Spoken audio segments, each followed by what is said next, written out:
But every time we miss That every time we sound miss a effect. week, every time we Yeah. miss a week, I have at least one or two friends who are like, "Yo, where's the show?" So I also want to give a quick shout out to people that do listen to us weekly because it really doesn't mean a lot when you notice that we take that unfortunate week off. But glad to be back. Ben Dietz and Jeff Carvalho, that's me. Ben, you're in Cali right now. I'm in Um, Borrego Springs, California. Windy and Borrego Springs, California. how's the weather out there? I mean, aside from the fact that the wind is blowing at like tropical storm levels, it's beautiful. Amazing. I just want to say I know you're out there for family matters, and we all love you, Ben, and Oh, thank you. we wish you the best tomorrow. Yeah, thank you, thank you. It's my mother passed away recently, and so this is a celebration of her life happening on Sunday. So that's what we were out here Super. for. But thank you, I appreciate it. I All right, appreciate it. listen, we've had a while you've been in Cali. I don't know, man. This week has been, I think, one of the most fun in terms of thinking about AI maybe breaking through with the masses. Love to get into the story with you, Ben, on variety. Okay, it's funny you should say that because I kind of wanted to go into this in a slightly different fashion. So please do. Okay, so this morning it was, I mean, or yeah, I guess yesterday it was Maryland speak at its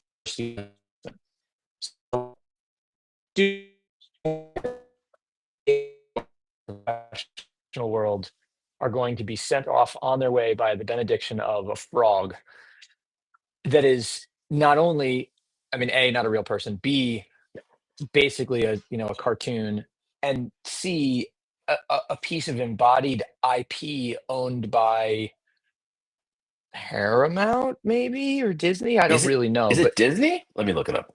I don't know. But in any case, I just find it very strange, but I think it's an interesting contrast to the way in which influence has been cultural influence has been flattened to the point where fictional characters can be real influences in this way, and that Yeah. that then dovetails into the Studio Ghibli style animations that took over ChatGPT yesterday, and basically, according to Sam Altman, melted ChatGPT's servers. So that I find very interesting. It's like this: we are venerating cartoon characters to the point that we're sending our next generations off into the world with their wisdom, and also that we are, at the end of the day, just using this very advanced technology to create cute pictures of Sam Altman as a twink or Bernie Sanders as a sad Japanese man wearing mittens. Totally. Anyway, Jeff, Totally. that was my no, I, no, that was just, I find it odd. when you sent me both these links at the same time, I actually was not thinking about the connection on the same wavelength, but I get it. I think with starting with Kermit, it's interesting. Who would you rather? Let me ask you this: which fictional character would you rather give That's an my whole address to? Hold point. on, I know none. I know none, but please play with me on this one. Would you Okay. rather have like a Kermit the Frog, or would you rather have, I don't know, um, a Count Dracula or something from a cereal box? There is That's it's Count it. Chocula, just to Oh, be clear. excuse me, Count Chocula. My point in saying It's this, totally which by different the way, advice. as a child, straight up, as a child, I used to have a recurring dream that Count Chocula and his pointy-toed boots were stomping on my mom. I'm not even making this up. I used to a recurring dream with Count Chocula. But It's like a anyway, portmanteau of the Wizard of Oz and Count Chocula. That's wow. That's wild. listen, I think that the one thing that Hobnail I have boots. learned the one thing that Hobnail I have boots. learned was when we put little Michaela, who was arguably, not the first digital influencer, but she was peak digital influencer where she came out. And if Yeah, you yeah, for sure. remember Michaela, when she popped off, there was a big conversation at that time talking about, you know, does it need to be real?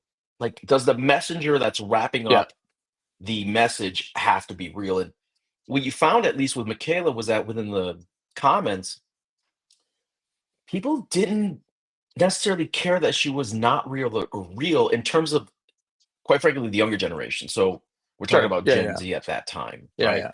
And I mean, we're just getting closer and closer to that. So why not Kermit the Frog to give this moment? A guy who has lived through many lives. He took over Manhattan twice.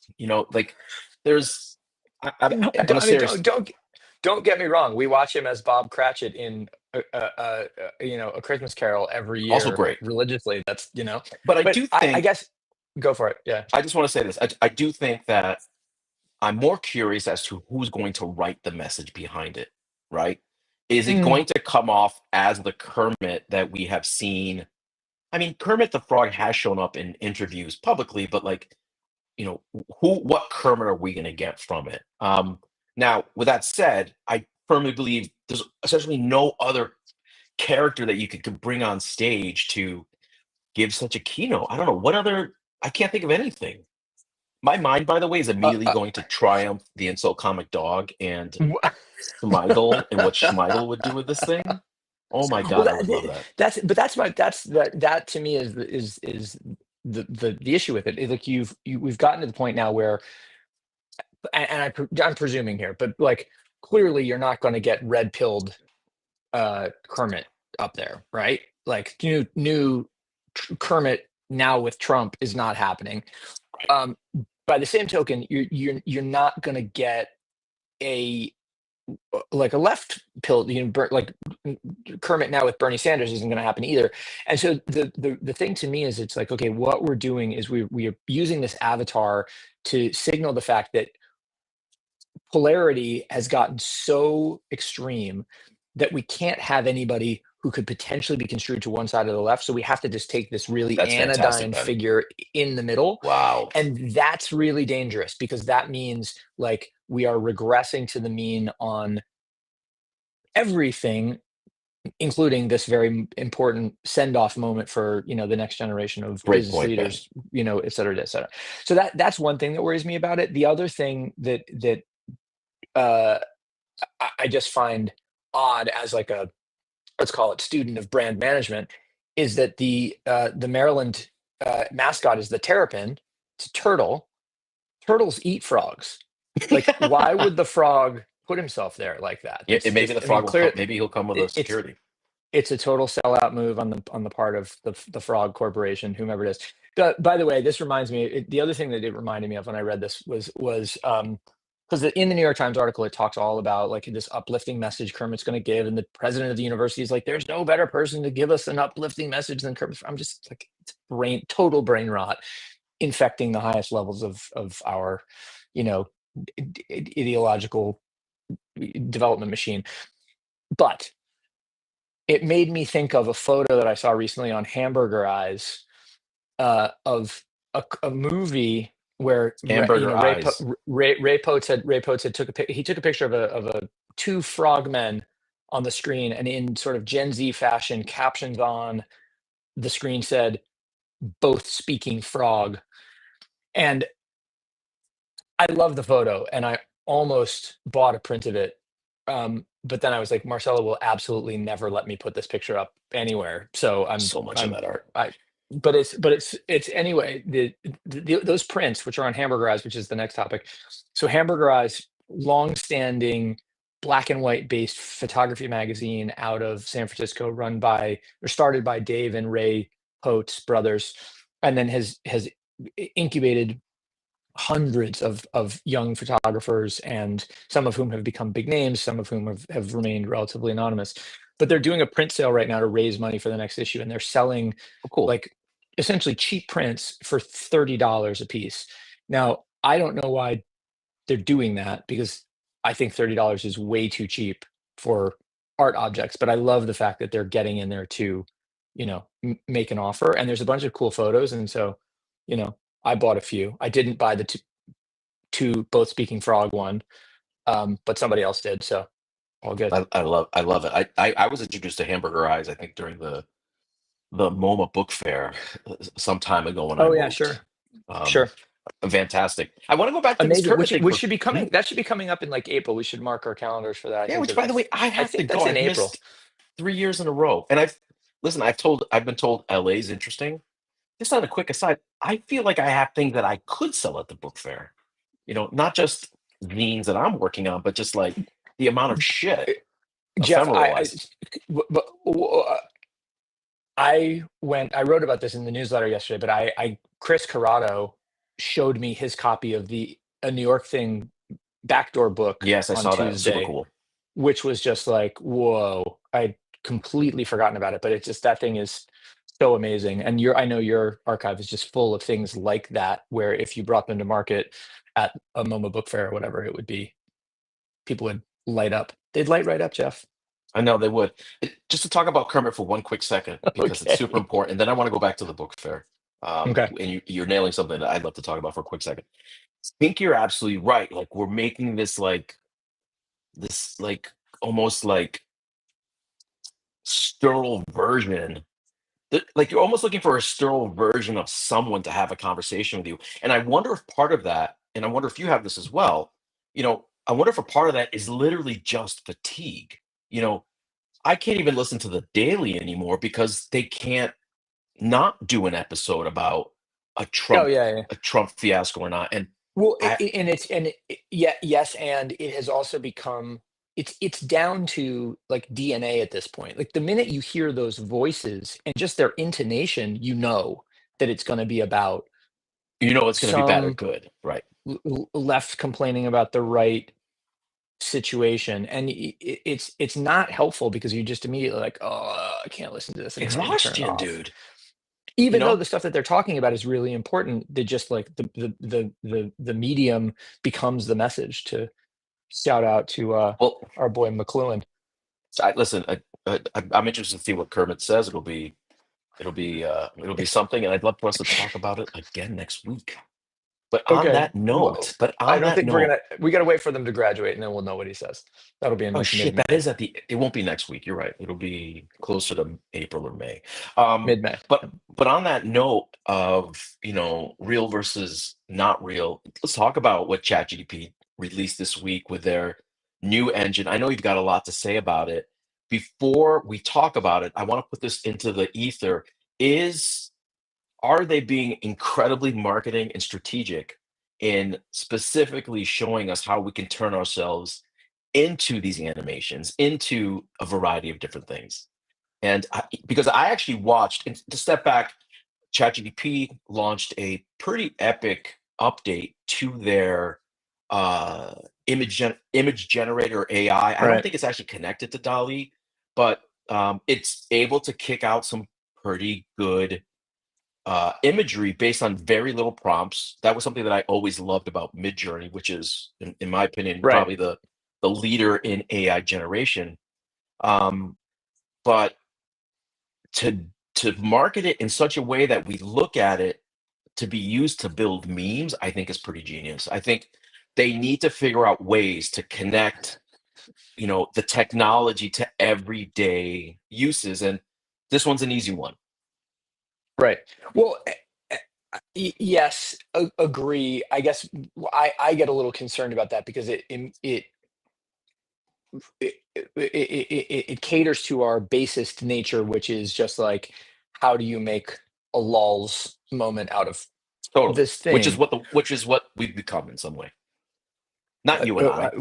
Well, no, but a certain kind of Western culture, a certain kind of like affluent first world culture has become that. Like, let's chase laws and let's ignore the heavy stuff for this sort of like shiny bright object in the foreground. That's a little worrying because to me it's like, all right, well, how do we end up really solving problems when we're constantly distracted by the latest little lulls moment. Right. But in any case, I mean, look, I think we'll But Ben, figure is it it a out. gateway into it? Like, okay, this is your Well, first step.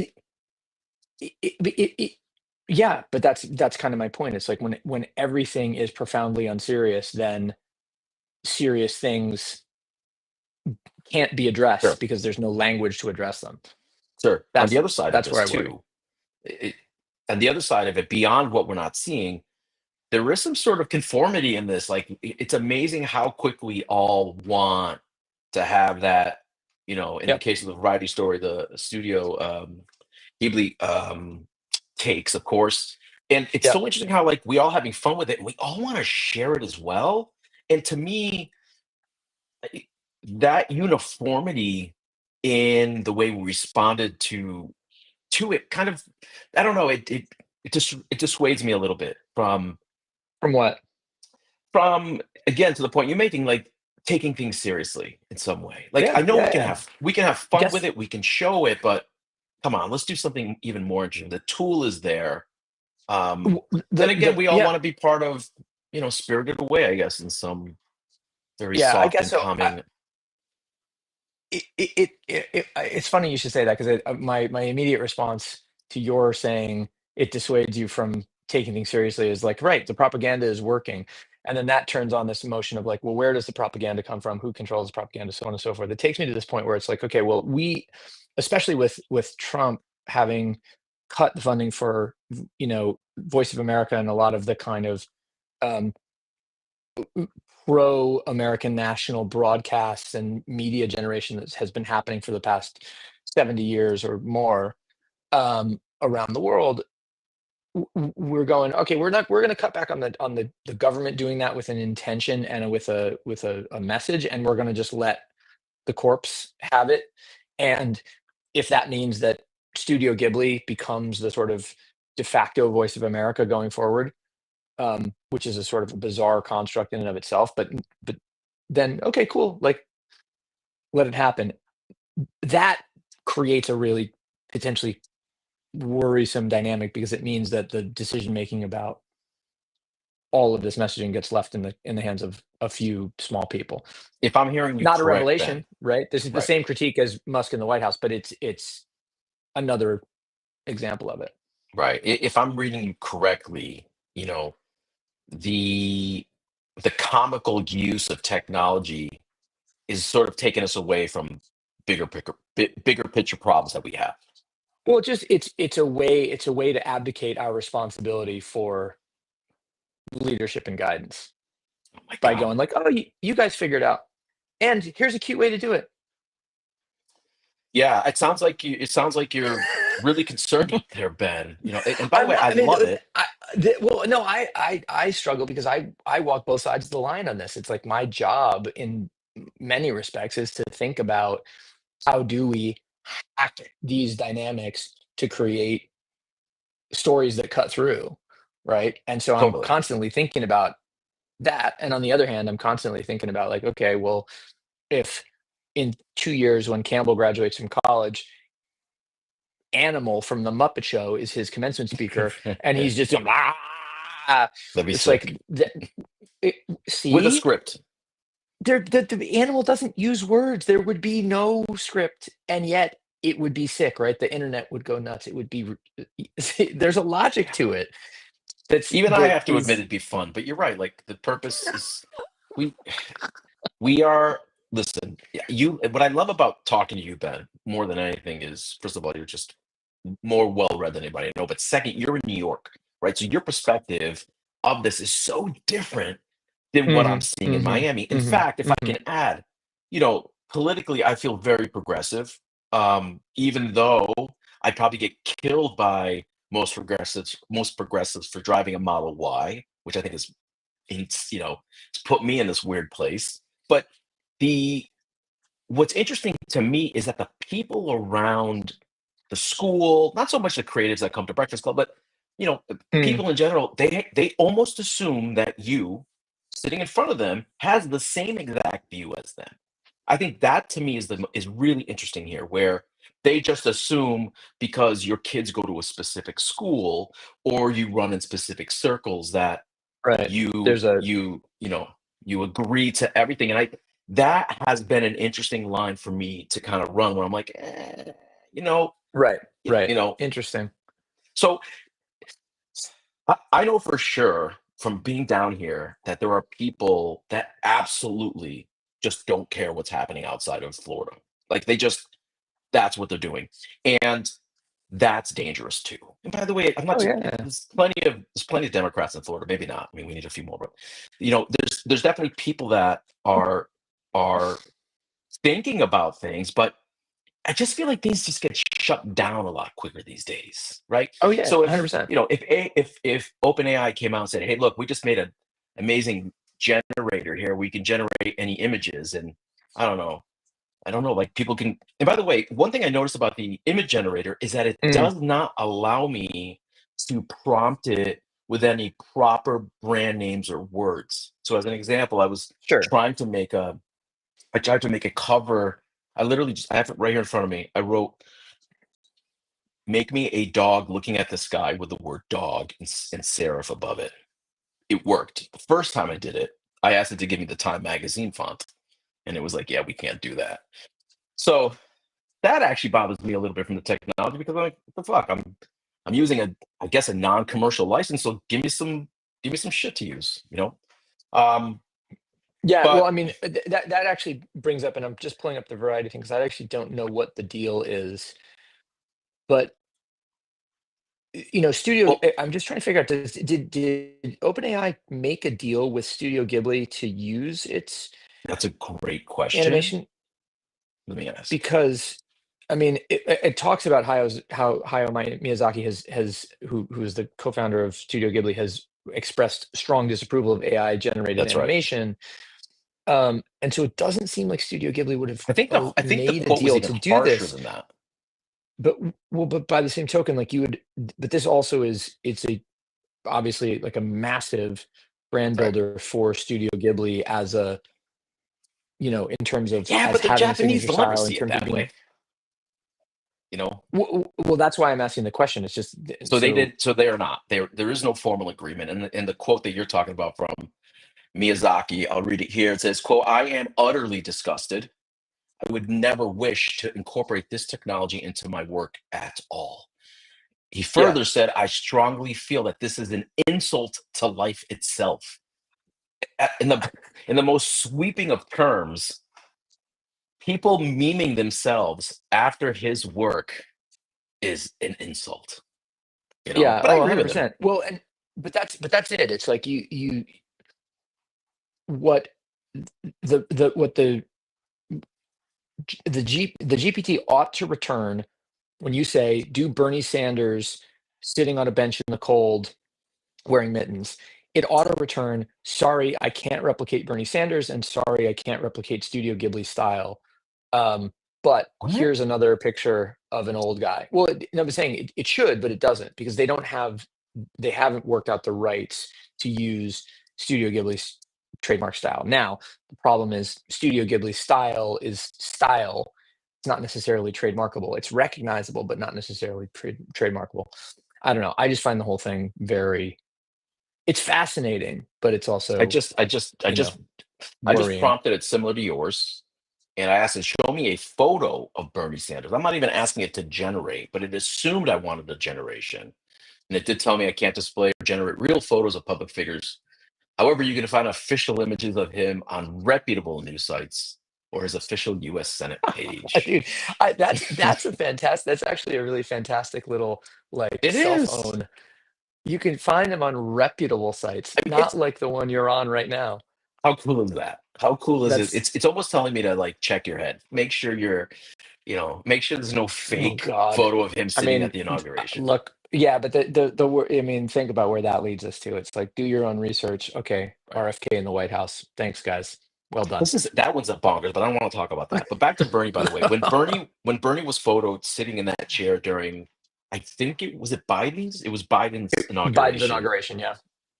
Tops, the trading card company, has this speedy line called Tops Now, where they release cards based on major events in sports, and they started to Oh do yeah. world events, and that card trended. And the cool thing about Tops Now is that it's basically made to order. I think they sold something like 50,000 of that Bernie Sanders cards. People going ape for it, which I thought was Well, quite interesting. it's funny, Jeff. I went to the opening of the Gordon Matta Clark photo exhibition that Roger Gassman and Beyond the Streets Shout out. organized 2 Fridays ago. And so Gordon Matta Clark is the Soho pioneer, artist, and photographer. But he took a lot of early photos, or he took photos of a lot of early New York City subway graffiti in particular, um, names like Lee and Crash and Snake and Doze and the guys who paved the way, Futura, of course, who paved the way for what has become graffiti, the international art form. The show is kind of amazing because like I went with my buddy Mike Klein, my buddy Brandon Hoy, and my buddy Ben Pruce, all of us touching 50, if not slightly past it. And we were like the youngest people in the room. It was crazy. There was like all of these graffiti OGs, like 70-year-old graffiti OGs, all of whom were embracing each other with the enthusiasm of teenagers. It was kind of amazing. But one of the people that I ran into was Eric Foss, the artist, who of course has a past life as the owner of Lit, the bar and nightclub in the East Village, and just sort of like downtown creative culture eminence. I ran into Eric. I'm talking to Eric, and a guy walks up with a card and hands it to Eric and says, "Hey, will you sign this?" And it turns out somebody made art cards of Eric's work someplace, and the guy was getting him to sign it. My question to you is, And as a Eric card hadn't seen it. enthusiast, Eric was aware of it, but had not Okay. seen the physical. It was the first one he had ever physically seen, and so he signed it, and whatever. And now the guy put it back in his like plastic thing, and now he's got a Oh, you did. super delicious Yeah, that's mint, very collectible. go get it graded type thing. But I guess my question to you as a card enthusiast is like, are we going to turn every moment in culture into a thing that gets memorialized through that kind of physical object by virtue of customizable, create your own card situations? Have we Such a already great reached that point question. and I'm just not aware of it? I think we are at a place where it's not necessarily about cards, but we want to memorialize something and Hmm. have a piece of it. So, like as an example, I, you know, one thing I've been doing, and I think I've talked about it on the show. I've been essentially buying art pieces or touch points of different artists I love, and you know that as they're starting to age, I'm starting to age, and I found this one of Peter Laird, and this is Oh my Peter Laird of God. Teenage Mutant Ninja Turtles fame, and it's Hold on. exactly like you're Keep saying. keep keep that up on this. I gotta say, I'm gonna take a picture of this. Yeah, go That's ahead. so So this is funny. a I did. I'm Okay, showing a great. PSA, which is a I need grading that for a company meeting. slab. Yeah, I mean, so actually, the main reason I bought this, Mm, Ben, the yeah, reason I paid a little extra to get it graded, which by the way, we can talk about grading later, is because it's authenticated, right? So like an average card yeah, like this, I don't want to sort of shoot the moon and see if I hit correct or not. So the encapsulation of this, and by the way, to the point you make, there are people encapsulating video games. The video game yeah. market is through the roof.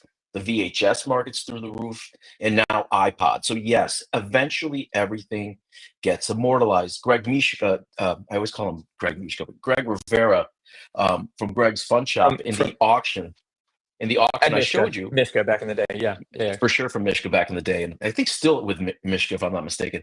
You know, yeah, Greg's an example of a guy who hunts for these things, and you know, he's finding them. And it's funny enough, the the thing I keep thinking about is rave flyers because I have so. In fact, shout out to yeah, yeah. Ami Kialoha who just sent me about probably 300 New York rave flyers from 1999 to about 2000. I'm pretty sure I have a complete Twilo run and a complete Limelight Whoa. run, which is cool. Wow. So how do That's I go cool. about it's gonna sit in my closet, it does nothing. So like, quite frankly, it's one of the reasons why I started to write again is like, how do we begin to get these stories out there? And part of it, if I can be honest, is to bring more attention to it so that people start to see a little bit more value in this. Now, for you, Ben, to me, this would never live in your house, right? You're a man that puts all of his art in in I've frames. I've put all of my art in non-dom Yeah, storage this looks facilities, ridiculous. This like looks beyond ridiculous. passport control. Like I don't even know how to frame it, but nostalgia is nostalgia, dude. It's Yeah, not yeah, for different, I guess, sure. than you buying Well, than us buying records. Yeah, I mean that the way you do that, right, is you put that into a salon style framing with lots of other unlike objects so Right. that it tells a magazine style story of many different, inputs and influences. Yeah. Um, And so the answer to me is I love the collectability of things, but um, I'm looking for things that are closer to my heart, and it may not be that. One last slab I want to show you, yeah. Ben. This is Mira Andreeva, who just won Dubai Open. She's a tennis pro from Russia, and this is an Okay. example of Guys, so something that, by the way, guys, if you're not watching this, so Jeff is holding up a card in plastic with of a tennis player that yeah, she's appears to be signed here. number, Yeah. So yeah, I think she's number 12 in the world, and short of being able to yeah. go and get it signed, my daughter's into this. My daughter plays tennis. Mira lost, unfortunately, in Miami, but I think she's going to take Roland Garros. It's like she can at least hold something that she signed, right? In Yeah. this case, it's like a sticker that gets plastered onto a card, but I don't know. I think you raise a good Well, question. Like, when do we to, stop? br- to well, but it also what makes me think we've hit our half hour, so we're gonna have to jump. But what it reminds me of is so like I said, I'm here to for a weekend that memorializes my mom and her life. And one of the things we did was go through old photos, and it made me realize that we we printed a lot of photos of the kids up until around 2010, and then we have totally stopped. And we have zillions of them, but they are not printed. And so the Yeah. exactly to your point about the cards, in a culture that moves at literal hyperspeed, information bombards us at all times. The the the need to have something to hold on to kind of re-trigger a memory and bring us back to the moment that it happened is Hmm. super super important and a very human thing. And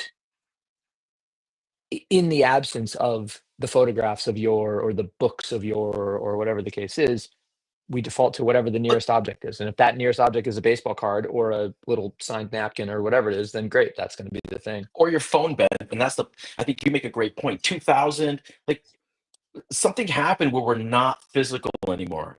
Yeah, we can print our photos, but what Look, happens to this generation that doesn't have a concert ticket stub?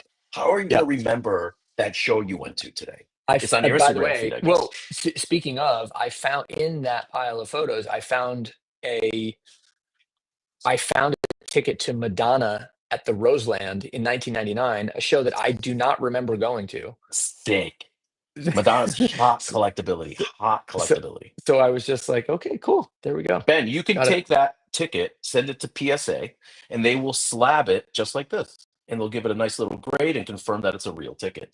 That's actually a massive market, believe it or not. No, on a serious note, Madonna, I no, no, no. I believe it. I believe anything it. I Madonna's believe crazy it. hot. I totally Um, believe it. Ben, we've gone through a good half hour today on Friday. Awesome to catch up. Thank you to everyone Yes, for indeed. listening to um, Culture Culture Club Club show. Show. I was about to say Breakfast Club, but Breakfast Club is, of You course, can't listen. You can't listen to Breakfast Club yet. Soon, can't listen to Breakfast maybe. Club. I just want to do a quick promo. I've started writing again, Ben, for the first, I think it's the first thing I've written in maybe 4 years, to be honest.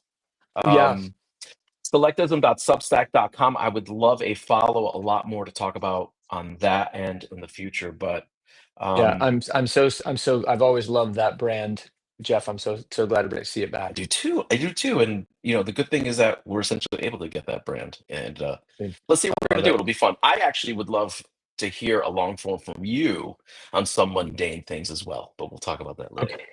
All right, that sounds good. Give us a follow on Spotify, wherever you're listening to this. Leave us a show note. Ben, I hope you have a fantastic weekend and best to you and your Thank you, family. Jeff. Thank you. Likewise. All right, guys. Talk next week. Bye. I'm not done uploading. Dude, I've been up since 6 today, man. Ugh.